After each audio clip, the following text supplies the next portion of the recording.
It's heavy, it's giant, it's a big blob of gray, so let's address the elephant in the room, the Razor Crest. $1 million, 6,187 pieces, and 4 minifigures, which by UCS standards is not too bad. Now don't get me wrong, the set is absolutely great, marvelous, beautiful looking. I don't have any issues with the design whatsoever. I'm just trying to find myself an answer for the question, is this thing $600 great?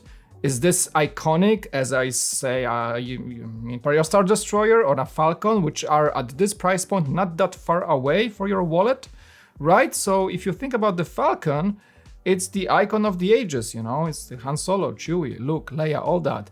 Here we have something that is nice and beautiful and all, but kind of the spur of the moment, if you will, because the Mandalorian is popular right now with Baby Yoda, Grogu, Din Djarin, all the other characters happening right now and being in everybody's spotlight.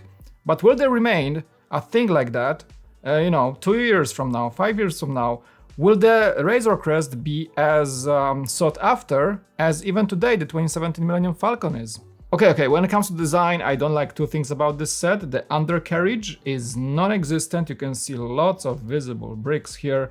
Not even a spot for a stand. The set is not designed to be on a stand. There is no stand. The landing gear is where it's at. So that means you won't be able to cant it, and I miss those sets where you were able to put it on a little stand, like the A-wing, the Y-wing, and you can just have it a little bit of a cool dynamic pose. Here, I think a lot of the set will be lost on display while just being flat on your shelf, so that kind of diminishes the whole thing. The good part is that, well, the exposed technique provides some gaps here, so companies, who make acrylic stands, for example, will have a field day trying to sell people the stands for this to make it a little more cool dynamic, because as we see the Razor Crest in the show, it shows a lot of cool agility, a lot of cool, even almost dogfighting in some scenes, so I'd rather prefer to see that in that fashion. It's not necessarily a transport ship, it's more like a gunship with transportation purposes for the Mandalorian. Another thing I didn't really like is that LEGO in their Twitter animated promo showing the interior of the set, by the way, really cool animation, they did a little like oozy boozy, because they did show, I think, what seems to be the Boba Fett's armor inside the Razor Crest, but as you see, it's dark green, so people gotta get hyped about it, dark green Boba, cool, let's get it. Nope, as you see, it's the sand green color, like other Boba Fett helmets, and I think it's seen in one of the another shots. There was this one, and no, I think that's the only shot that showed it. There was like one more shot that was showing on the inside, but yeah, this is a different color of Boba Fett's armor than we had in that animated render. Not cool, right? So apart from this spinning half of the LEGO fan community into a war over a color of a very iconic character, it's a weird decision for LEGO to kind of showcase two different things about a single set. It's kind of contradictory and not very professional. Alright, but apart from those things, the looks are there, as I said. It doesn't really feel like it's over 6,000 pieces. There is detailing where it's supposed to be. I do have to report, unfortunately, that we'd still have stickers, but as of this, I think, morning, there is a rumor that UCS sets will actually have printed plaques, following the example of the Daytona SP3 Ferrari, which is awesome, finally, about time, but most of the set detailing and those decals, especially on the side, will be stickered. Of course, some brick building yellow here and there to showcase those markings. And other than that, there's just a lot of gray gribbling, because the ship itself is not very exciting to look at. It's just a big blob of gray. The box remains as this cool black elegant box. I do like a little bit of that sunset in the background, gets a little bit of more contrast. So I think the box has nothing to be really complaining about here. And the functions kind of are limited of this set. There is no retractable landing gear, as far as I understand. It's just a set in stone, set in brick stand that will just keep the shape. The shape is great, but still it serves as a proper stand. So there is no real articulation or any cool, function you might kind of expect from a design like this. It's just for the looks. It looks great, but doesn't serve any sort of function. There is a compartment inside, of course, the full interior. You have the rear ramp. So, compared to the playset, which I already found to be a great thing in LEGO, the playset of Razor Crest is a very good set to recommend.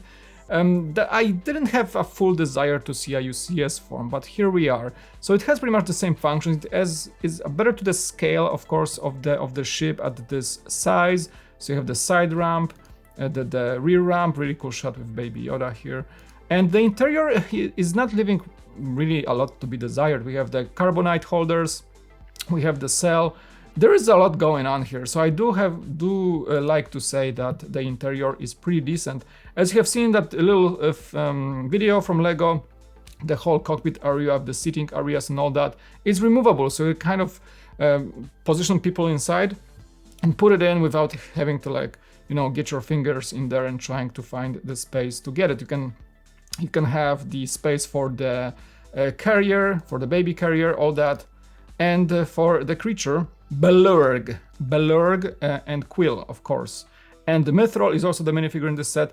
There's a lot good to be said about it. I think the minifigures are solid choice. The Mandalorian is exclusive to this set. I think at this point everybody is exclusive.